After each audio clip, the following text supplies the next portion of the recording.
Her Majesty the Sun soared high in a sky bright blue and cloudless. This was rare weather for the region, which typically met with only cloudy, foggy, or drizzly days. In the lucid warmth of the solar rays bathed the leaves of a tall adult ash tree.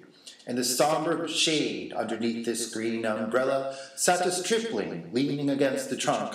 With a tree stick he carved the rune of the ash tree Yggdrasil in the dark footpacked soil of the ground. With quick agility he popped to his feet, startling several ravens in the tree who let out sharp caws. He slashed, hacked, lunged, and sliced the stick through the air as if in a sword fight. The stick in his hand was from the self-same tree. It had fallen into his hands many years ago during a violent thunderstorm. The memory of that night had grown to become an embossed image before his mind's eye. In dismal yet dreamy dreariness, after the sky had calmed down to no longer thunder and blitz, and the rain had diminished into a light, misty sprinkling that occasionally dripped from the trees or the eaves of the buildings, he came back home, a bundle of slopping wetness dripping onto the wooden floor of his mother's hovel. He dried himself off and wiped up the floor as his mother inscribed the ash stick with runes of victory and sang a blessing hex over it. Ever since then, he spent each waking hour of each and every single day playing around with the stick, fencing with the air. The boy was being watched. She was a girl of his age, bronzen-haired and befreckled, leaning against the side of her family's bakery. Her arms were crossed in cool arrogance, and her eyes were squinting in condescending dismay. She said to her thrall what she told her every day. What in Middle-earth is wrong with Soriol Sigi? Certainly his mother must have him living under her spell, if not a few of them. She recalled times when Siggy would be out there on rainy days, when he'd be out on hailing days, on days with frosty winds, on all types of days, every day. Oh, how much I'd fancy knowing what makes that lad be so, she sighed. The thrall could see more than just the toughish demeanor radiated by her posture and squinting eyes. She also could see clearly that there was a soft, warm spot within her for the boy, for she bore a faint smile that was not at all a smirk, but full of awe. Though she never pointed out the smile to her mistress, she had indeed reported this phenomenon to the father. He was not at all pleased. He said, pointing his finger strictly, "At every opportunity remind Brunhild of what the village elders say about him and his mother."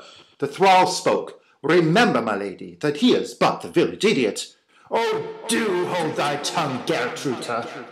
Meanwhile, making his way from the other side of the flat circular forum surrounding the ash, came Great-Grand-Elder. Today his cowl was cast back, and his loose white hair was flying about like the very rays of the day's sun. He stopped by the boy. "Waste not thy time, my lad. Shake off the witch trance. I know thou art not truly an idiot." Great-Grand-Elder continued standing there, leaning on his staff. Siggy noted how Great-Grand-Elder's ash staff was tipped with a bronzen oak leaf. Remaining silent, he felt a deep yet subtle premonition that oak would be a significant element within the next several days. Using the tip of his stick as part of his dance-like fencing moves, he scrawled into the ground the rune which stood for oak. "Well," said Great-Grand-Elder, "at least she has taught thee thy runes. I admit that is worthy of praise." Siggy answered as he fence-danced, "I thank the venerable Great-Grand-Elder." Another elder showed up and said, "But for the gods' sake, cease wearing rags and obtain thyself some decent clothes. Thou makest a foul impression to the people who come here to trade with us." And the two elders, now being joined by a third, continued their ways across to the other side of the forum. The forum was surrounded by many low rectangular and higher triangular buildings, some made out of rocks and boulders, but most of them made out of wood. It was now starting to hustle and bustle with people today. There were many people from other villages. There were traders and sailors from Gothendorf, Romans in togas, a few fellow Teutons from nearby inland towns, and many villagers were out and about in the sun, too. A gang of boys ran out of an alleyway with cabbages under their arms. The one in the lead ran into Great-Grand Elder. "Halting your tracks, lads, and hand over the stolen cabbages," spoke Great-Grand Elder with cool, calm, well-measured, and self-assured authority. The boys became humble, holding their heads down, and gave up the cabbages. The storekeeper demanded an apology, and they gave him one immediately. "Good," said Great-Grand Elder. "Now you may run along." The three elders passed a corner, which turned onto the main street. There they were joined by two other elders. The boys saw them disappear behind them as they continued on a zigzagging course through the people. They stopped at the tree. There were three of them, and they stood side by side, puffing their chests out menacingly as they stared at Sigi Wolf-like. Their mother was also said to be a witch, but she wasn't of the same kind as Siggy's, who dealt mainly in magical and medicinal herbs and fungi, and secondarily in rune lore, and thirdly in diction. Their mother was the butcher's wife, and it was her job to ceremoniously kill each animal on its way to her husband's axes and knives. She used some of the animals or parts thereof for rites and incantations. She was a fairly skilled reader of entrails. She knew enough alchemy to tweak the elemental properties of blood so as to make it into an alcoholic beverage, and she infused a vicious spirit into her boys with curses spoken over animal sacrifices. Brunhild had noticed the boys make their way to Siggy. She ran through the crowd and caught up with them. Panting for air, Gertrude showed up behind a few seconds later. Brunhild saw Siggy stop playing with the twig and stand up straight and stout as the trio began to circle him slowly. "Hey," said Baga, the oldest of them, to Siggy.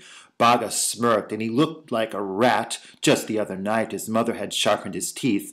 "We don't like thy type lurking around the village. Got it, dummy?" Gertrude whispered into Brunhild's ear. "Listen to what they are saying, my lady. Thy father would agree with them, so leave them alone this time, I beg thee. Let them give the boy what's coming to him. Besides, it's unladylike to fight. Thy father told thee so." "Oh, do hold thy tongue, Gertrude," snapped Brunhild. Suddenly, all eyes were on her. "Oh, damn," said Baga to his brothers. "It's the Red Medusa. I don't want to get kicked in me middles again, so let's get out of here." Just for fun, to make Gertrude lose her breath again, Brunhild chased them. But soon they were lost. They disappeared behind a corner and were nowhere to be seen. Gertrude had gotten lost somewhere along the way, too. So Brunhild went back, soon finding Gertrude collapsed on the ground. Brunhild helped her up, and together they walked back to the bakery. The trio of rascals had sneaked into the village inn. They hid in a dark corner as they eavesdropped on a conversation.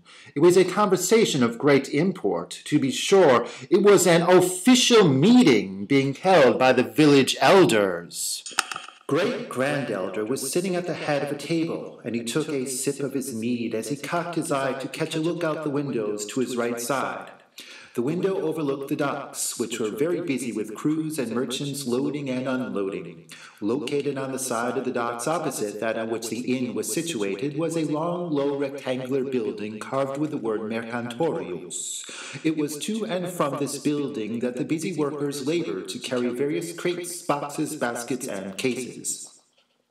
The building boasted 4 flags. The tallest one stood for the village, a bronze and oak leaf on a water blue background. The other 3 were at an equal height. There was a red flag with a golden Roman eagle, and this one stood for the village on the south side of the Great Lake. There was a black flag with a pair of white bones that formed a cross. This one stood for the Gothic village which lay on the east side of the lake. And there was a pale green flag with a red dragon. This one was the heraldry of the village upriver beyond the lake to the north, in the low countries where folk spoke strangely and the smell of the sea haunted the air. Docked were a few long rowboats and 2 small sailing vessels. One came from upriver, beyond the northern side of the lake. She was deckless and had a shallow draught, and thus was able to traverse the relatively shallow water of a river. In her thick bow was carved the shapely form of a Valkyrie, with wings that stretched along each side, going high enough so as to provide a railing which steadily rose until, at the back, the wings served as the side walls of a cubby. The wings met in the back, making the cubby triangular in form. The ship was equipped with 1 sail and several oars. Atop her mast flew the proud flag of the Red Dragon. The other sailing vessel was of about the same size, but had a deck and a deeper draught. She would not be able to navigate the shallow waters of a river, and she was terribly plain in design, indeed rather crudely squarish. Her only decoration was the Roman flag she flew, but it was tattered and faded. A square sail and too many oars were the means of her propulsion. One elder said, "I fear the worst has happened way out east. Huns, perhaps. Why else would their ships be tardy?" Great-Grandelder spoke. "Thou art an optimist if thou reckonest them tardy, for I have a growing feeling that they have been destroyed." Another elder said, "So we agree that the Huns have conquered the Goths?" The first elder said, "Yes." Great-Grandelder retorted, "No, not conquered, but destroyed." The second elder said, "Or usurped." The first elder said, "Aye, that Attila can unite, they say." Great-Grandelder said, "And he can destroy a people and spirit." A fourth elder spoke up, "I blame it on the witches and warlock boys in our village. They are thorns in our side. They have hexed us." Great-Grandelder said, stroking his chin, "Perhaps a sacrifice to the gods will protect us." Baga and his brethren hooligans were eavesdropping as they stole sips of ale out of a tap. Their mother was one of the witches, but they agreed that the village was hexed. It was hexed by Sigi and his mother. The trio ran out of the inn and went back to the forum. It was late afternoon and was close to twilight. The forum was empty now. Sigi, however, stayed by the tree, playing with his twig. The drunken boys circled Sigi again, and this time, without the slightest bit of hesitation, dove in on him, pounding with their fists over and over again. Sigi was on the ground, writhing and smarting underneath their merciless blows. He managed to utter a small spell. The ravens in the tree cawed. They flew down on the Baga trio in a black mass of pecking and nipping beaks. The boys panicked and ran off, but not before Baga managed to break the ash stick in two over his leg. The sound of the hooligans' fleeing footsteps retreated into the distance, and all became silent and calm in the cool twilight air. The ravens were back in the towering branches of the ash tree, and they, too, were silent, calm, and cool. Sigi slowly rose to his feet. He noticed a trail of dark drips of blood in the direction Baga and his brothers had run off. Also, he noticed that one of the runes had been trampled upon in the tumult. The oak rune remained, while the ash rune was no more. Leaving the remains of his twig behind, he crossed to the southern side of the village forum and entered an alleyway that led to a road that led to a path that wound its way southwards. In about 20 minutes, he came to a grey rock hovel in a small triangular yard. The northern line of the triangle was the bank of the lake. The southern line of it was the eaves of a wood. The hovel sat in an acute angle formed by these lines. Opposite the hovel, the path and woods behind formed the western line. It was night now, and a warm orangish glow shone forth friendly-like through the hovel's round window. The window provided just enough light to make out the slit of a path that ran off from the main path and sliced through a flower bed to the hovel's brown wooden door. Sigi knocked on it gently, saying, "It's me, Hagzusa." He never called his mother mother. Since time out of mind, she had always been known to him by her name. Hagzusa opened the door. Years were piled on her hunchback form in spider-webbish wrinkles and overlapping layers of saggy fattiness. She wore a long black dress. Draped over her was a dark swamp-green shawl which came to a point behind her a little above the bottom of her dress. She held the shawl tightly about her bosom with chubby, wizened fingers. Over her warm countenance drooped the top of her shawl like the hood of a cloak. Her nose was long, hooked, and singularly bewarted, and hung over her mouth like a raven swooping for the kill. Yet her mouth always held itself in a warm, endearing smile. Warmly she greeted her son, cupping his bruised face in her hands. "What in Middle-earth happened?" he told her as he entered, and she closed the door to the night. When inside, he lay down on a bed of straw. Hagzusa huffed and puffed as she bent her roly-poly body down to the floor. She grabbed the bronze handle in the round door in the middle of her floor and kept her grip on it tight as she huffed and puffed her way back up. The portal was now opened. She took a candle and huffed and puffed her way down the tunnel and into the round chamber below. That was her apothecary. Let me see, she murmured to herself as she looked through the rows of rune-labeled jars, vials, bottles, and baskets on the many shelves. The cellar chamber was a bulbous hexagon with 5 columns of shelves. Against one of the walls was a small crescent-shaped stove. In the center of the stove was a chimney that ran up into the wall and out through the ceiling of the hovel above. There were several small cauldrons on the stove, and one of these she had snail soup, which she had made for their supper. She poured half of the soup into another cauldron. Into the soup in the second cauldron she put a healing mixture of particular herbs and fungi that would cause her son's bruises to vanish overnight. Indeed, her mother had taught her well.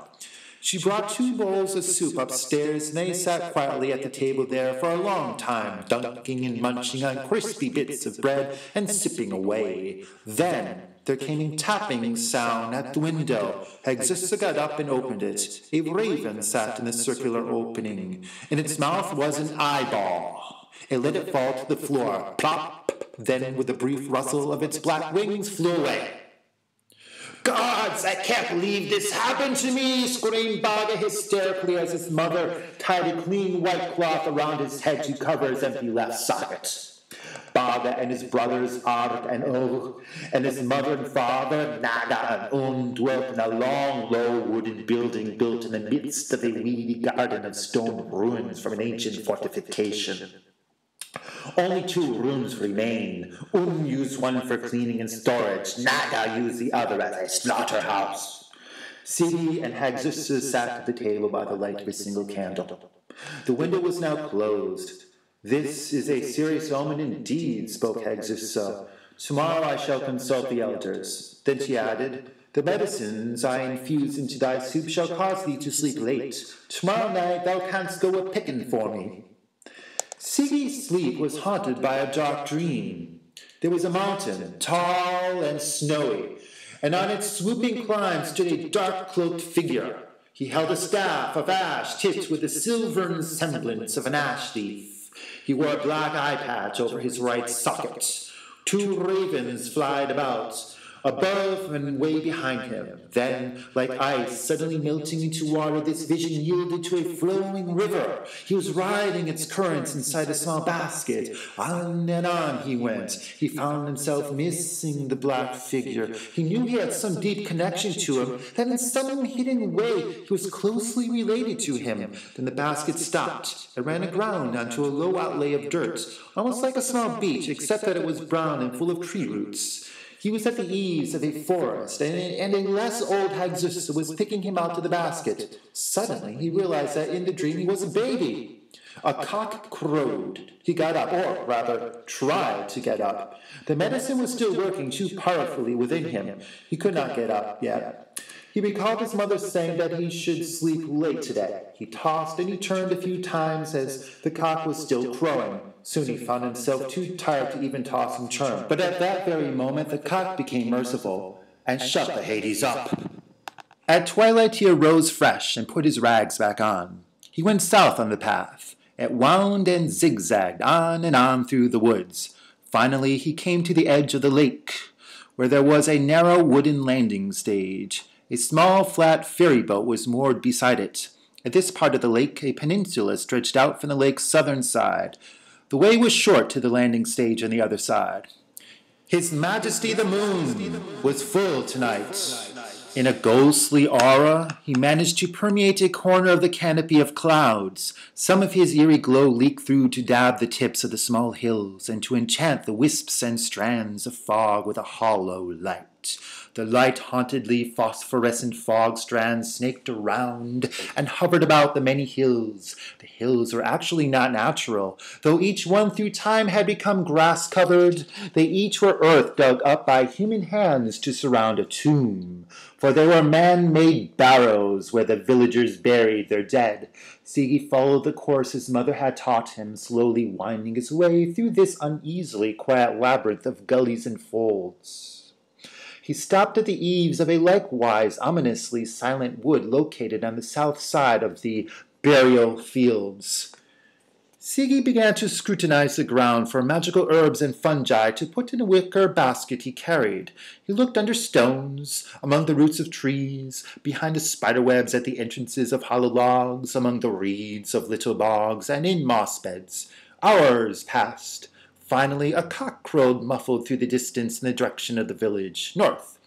The moon was gone, and the east was now simmering reddishly. On the walk back home, he started to shiver from breezes coming across the burial fields. The fields were on the thin tip of a peninsula that shot up from the southern shore of the lake, and, as such, cut right across the wind path of the lake, which sprawled in a bulbous circle to the west and in a vast crescent to the east. Then he took the ferry back to the northern shore. The path wound north through a series of many bends. Pretty soon the darkness was gone, but there was no sun. A rising fog had overtaken sunrise. The fog was pure, thick, white opacity. To be sure, Siggy could clearly see that part of the path directly before his feet, but that was the extent of the view. The nature of the weather was one of a kind of forced myopia. The path took a sharp veer to the left, and suddenly, a brownish-gray branch of an old oak tree crossed the path at about eye level. Balanced upon it lay a long sword. He had passed by this branch countless times before, but never before had he seen such a wonder. Is it a phantasma, or can I take it? He wondered. He reached up and grasped it by the hilt. He brought it down and gripped the hilt with both hands. It is real, he thought. And it came to me. Siggy continued walking. It was absolutely quiet. Uncannily quiet, in fact. The many birds hidden among the various branches of all the now fog-hidden trees around were silent, though they otherwise never failed to provide Siggy with melodies for him on his way. This songlessness was worrisome, and he concentrated his hearing to find what may lurk behind it. At first, distant hoofbeats came to his ears. These were followed by voices, muffled by distance and fog, voices screaming in fear, voices moaning first loud and then fading away into death. Some voices were chanting to the gods, but this shamanic chorus was getting quenched one by one, and then it disappeared. Siggy began to run. Passing by the hovel, he put down the basket and continued down the path, heading for the source of the turmoil. He was heading to the village forum. The fog ahead of him glowed yellow and orange, as if from the sunrise, though he was heading north. It was a fire, or many little ones. Yes, the village was in flames. He dashed out into the forum, and he was out to the fog. He could see the huts and buildings around him in a circle. He was standing by the ash tree. Villagers ran from the north to south side in panic, some flailing their arms about or rambling in abject terror. The Huns have come! The Huns have come! The Huns! Great flame-silhouetted horsemen with scimitars and outlandishly shaped bows could be espied in alleyways or above the lower shacks on the north side. Siggy marched north, against the tide of fleeing people, coolly and stoutly. But he was quickly engulfed in smoke and would have suffocated had it not somehow changed into fog. All was silent again, except for the pounding in his chest, the thump, the thump, the thump. Somehow he was back on the path again. It veered right, and he came to the self-same branch, the thump, the thump, the thump. By it stood an old man in a black cloak. A raven was perched on either shoulder. My spirit shall never leave thy side, son, and thou shalt be victor. Have I died of the smoke, wondered Siggy, and am I now among the dead? Just as if his wonderings had been uttered aloud, the mysterious figure answered nebulously, "Nay and yea." Siggy shook his head and found himself in the smoke again. He shook his head again and now found that his running feet had taken him out of that choking nebula and into the very face of the most abysmal of darknesses. Before him stood a great black steed upon which sat a man of gigantic stature. The figure was skull-helmed and garbed in thick black leather. Behind him, like dragon wings, flew his black cloak in a cold wind now rising. The wind fueled the fires in his wake. There was to the right of Siggy the inn in flames, and there was to the left a line of buildings all in flames. Maybe I did die, and now am in hell, thought Siggy. For the time being, the great grisly Hun paid Siggy no heed. He sat on his horse as though it were his dark throne, and bent his attention on a tall, white-cloaked figure before him. It was Great-Grand Elder, holding aloft the sacred staff tipped with a bronze and oak leaf, symbol of the village. Bravely next to him stood the stout daughter of the village, Brunhild. "We will not run from thee and thy kind," spoke Great-Grand Elder. "Strike us down, if thou wilt, to die instead of retreating. Is honored by Wotan, who will bestow us with chairs in his banquet hall of Valhalla for our valor." The great Hun laughed wholeheartedly, truly wholeheartedly. He had seen many of the old man's types along the way of his travels, but this one was the most ridiculously obstinate of all. The great Hun was so moved that he actually thought the great-grand elder pathetic and said, "Get ye gone, old geezer and red wench.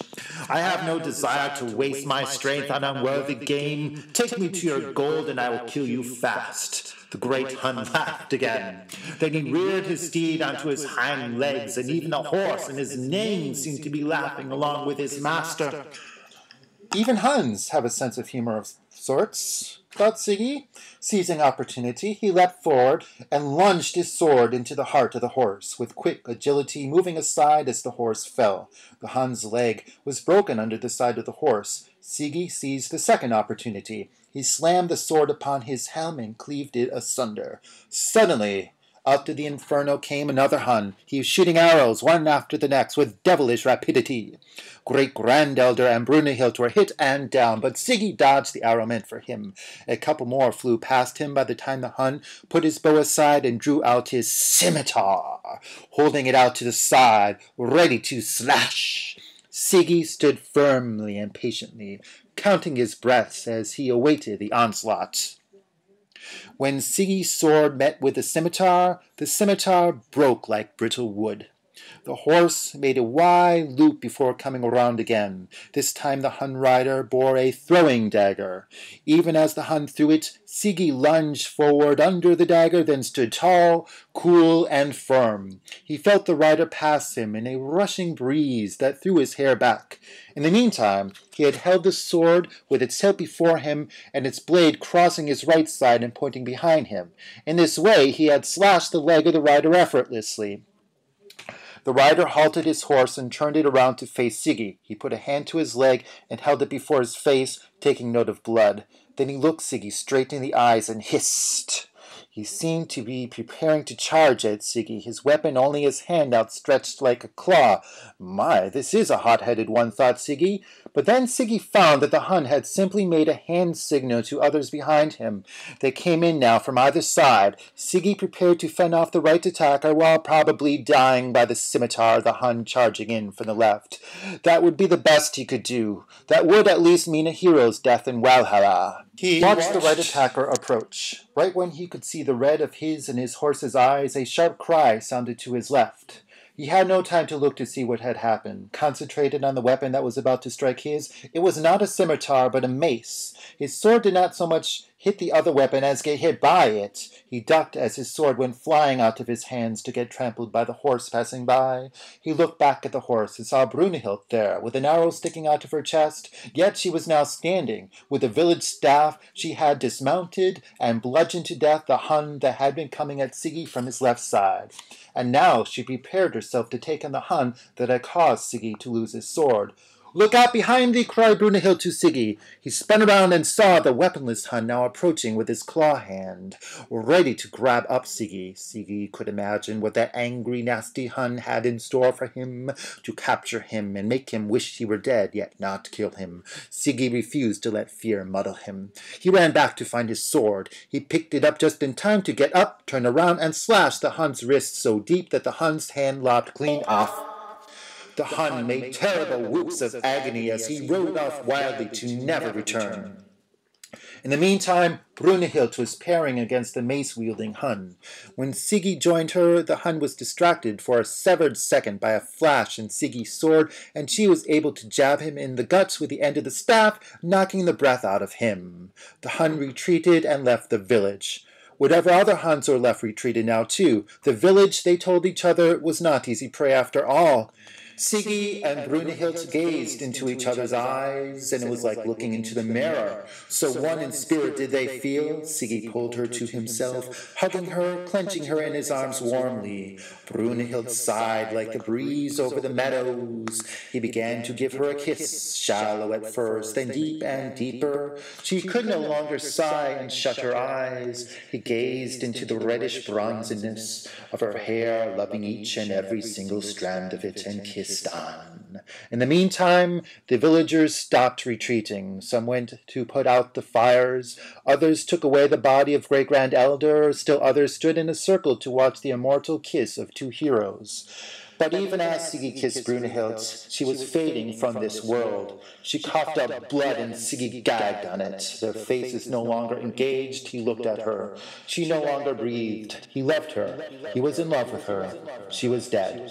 He would always love her, yet never be able to have her. Alas! Hagsissa watched the misfortunate fortune of her son transpire. Then she saw one-eyed Baga run out to the surrounding crowd with the butcher's cleaver. "Watch out behind thee, Siggy!" With swift grace, Siggy carefully put down Brunhild's body, pivoted around, and held out his long sword. Baga stopped dead in his tracks, with his throat mere inches from the blade's tip. "Fate is on my side," said Siggy. "Trust it not."